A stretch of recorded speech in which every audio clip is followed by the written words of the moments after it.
Election Day has arrived in Canada.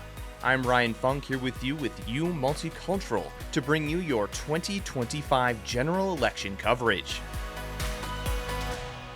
As Canadians head to the polls, we've been speaking with community members right here in Winnipeg to hear their perspectives. From hopes to concerns, they're sharing what matters most to them this election and what they want to see for the future of our city and country. Let's dive into the voices shaping our community with Henrique Braga. Thank you so much for joining Multicultural. We're really happy to have you here with us. Can you please introduce yourself? Hi, it's great to be here. This is a great opportunity. My name is Henrique Braga, and I'm a member of the Portuguese community here in Winnipeg. I'm involved in a variety of different centers and organizations, and also do the Portuguese media for the city of Winnipeg as well. So, from election perspective and civic engagement, how proactive Portuguese community in Winnipeg and Manitoba? The Portuguese have always been very interested in politics and making sure that their rights, especially since the majority of the immigrants here in Canada came at the time when Portugal was a dictatorship and never really having that opportunity to vote. So the voting and being representative has been an important part within the Portuguese community. So they do, many of them are active. I think one of the biggest issues I came across, of course, were language barriers. And for elderly or older, it's still a language barrier issue. In really understanding what are the platforms of each party, and trying to understand what that platform isn't an easy thing for them. In terms of the younger Portuguese, the apathy that exists within the Canadian society, they're part of that Canadian society. So there we do see some of that as well. So we had conversations with multiple ethnocultural communities here in Winnipeg, and some of them mentioned some barriers. So you mentioned that it could be language. The language may prevent them to understand the civic processes. So what else could be a barrier for the Portuguese community? Maybe some of them, like some people from the community, they don't really understand how the election process works here in Canada. Maybe it is different. So it's not so much the election process. I think that within our cultural centers, for instance, they use a very similar format of voting, right?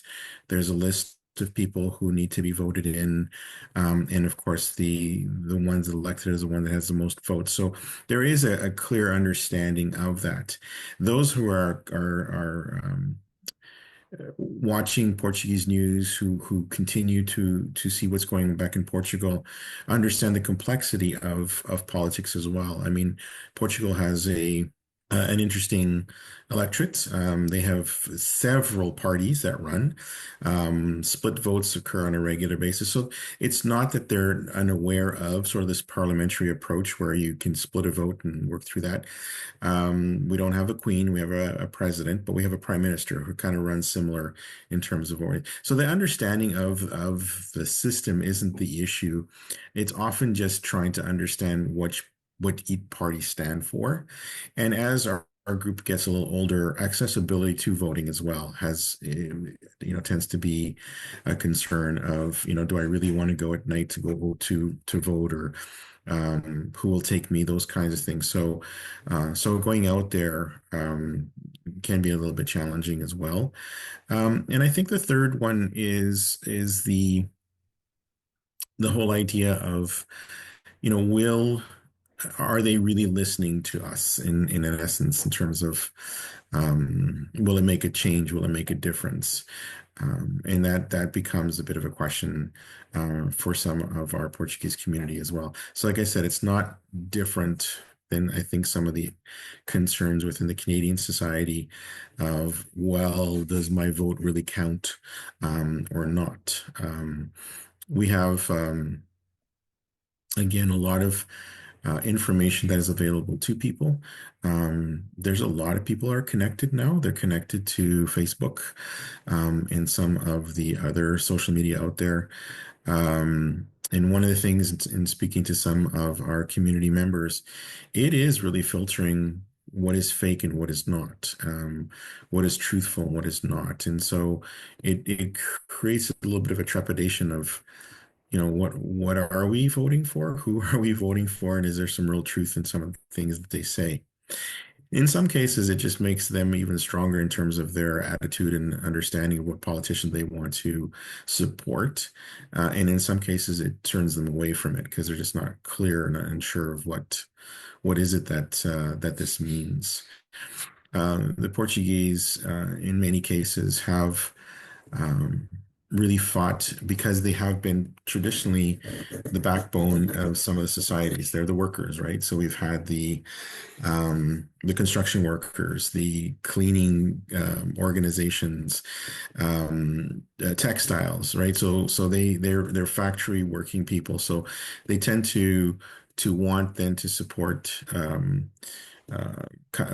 governments that would then support the workers as well, and that's been a very big part of some of the Portuguese community members who've wanted to become politicians and have entered into the races in cases of that often go with that platform.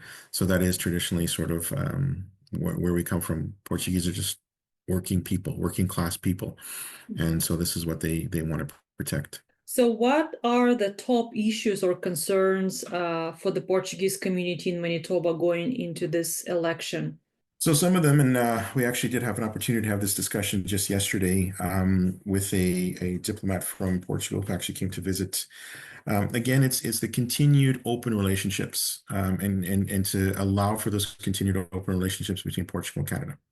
There has always been a very good relationship. Canada and Portugal, going back into the 50s, have supported each other a lot in both ways. Um, through trade and those kinds of things. So they really want to continue to maintain that relationship as much as possible. Personally, for many of our Portuguese, they're traveling back and forth. So some of them still have homes there, and they just want to ensure that accessibility of being there, not losing their rights to being Canadian. So there's that again, sort of that immigration piece that they just want to maintain um, those relationships because it is important to keep connecting back to Portugal as much as possible. The other one, of course, is again a common one, and we do have a community that is getting older, and so healthcare has become a big issue for them as well, and making sure, there's a lot of complaints about how long it takes to have that knee surgery, getting an MRI for something that's come up. And so they're concerned about that as well. Interesting enough is that they'll try to compare themselves in with what's going on in Portugal. Can they be able to get it there or not? And again, understanding that Portugal is on its way to a more public sort of health system, but they still have sort of the split public and private. And some of the procedures might actually be cheaper than say in Canada. So it's again just that openness of being able um, to have a good relationship with the two countries and keeping that open. So, how important is it for candidates to understand and reflect the multicultural makeup of Canada? It's crucial. I think again, being part of the Portuguese media and accessing media within other provinces, particularly Ontario, which has got the largest Portuguese population. For instance, the Liberal Party has bought a lot of time. Uh, Publicity in terms of commercials within the Portuguese stations, where we don't necessarily see some of the other parties.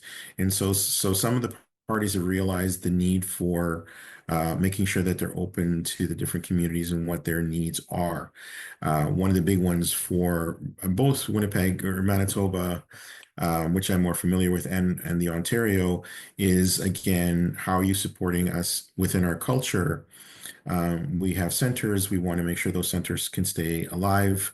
Can we access some grant money that might help us keep supporting that, just like other centers may? And the role that it plays in keeping the youth involved, keeping them sort of rooted, and the benefit of having these centers for the community. It keeps them out of trouble, keeps them out of different things, and so allowing the parties to know the importance of having these cultural places to go to.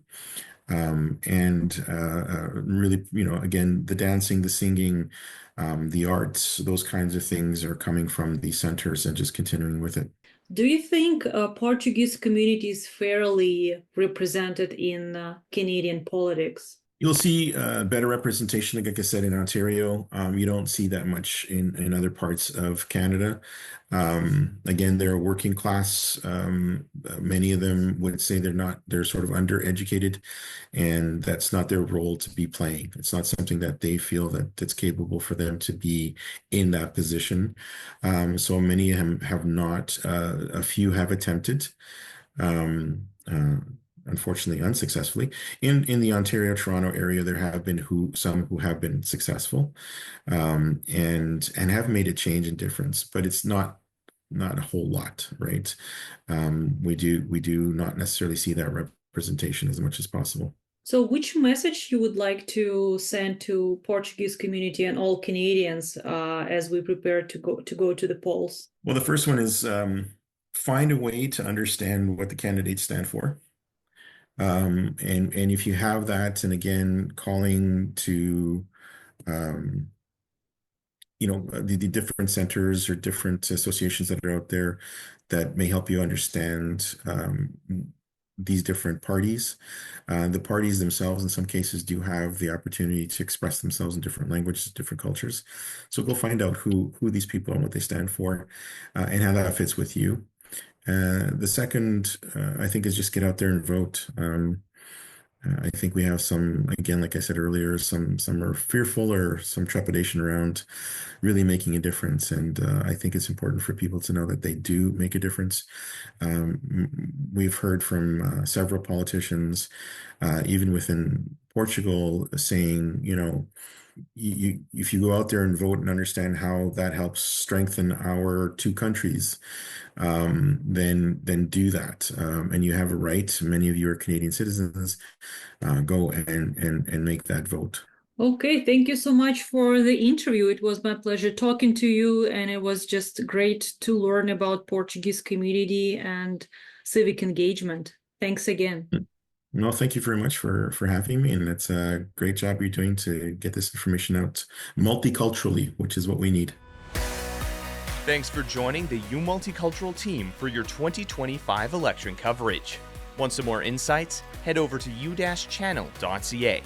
And don't forget to vote.